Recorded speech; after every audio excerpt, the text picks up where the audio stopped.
yetimni taqdirini kim o'ylaydi? Masjidga kirsalar, Faqat qalbida muhabbati bor odam, payg'ambarni tanigan odam. Endi yetimlik Rasulullohning boshidan o'tganda. Qarang, yetimni qalbi yumshoq bo'ladi.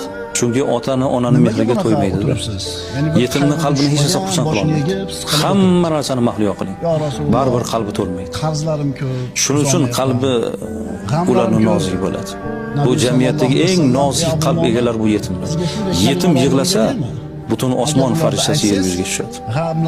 Payg'ambar alayhisalom yetimga kafil bo'lgan men bilan birga bo'ladi debdi. Payg'ambarimiz sollallohu alayhi vasallam Demak, yetimparvarlik, yetimga yaxshilik qilish, yetimni boshini silash bu payg'ambarga qo'shni bo'lish. Haligi sahoba Musa payg'ambarga qo'shni bo'lganning fazilati nima bo'ldi? Tarozida halol bo'lgan bo'ldi. Muhammad alayhissalomga jannatda qo'shni bo'lishning eng go'zal fazilati yetimparvarlik. Alloh Muhammad alayhissalom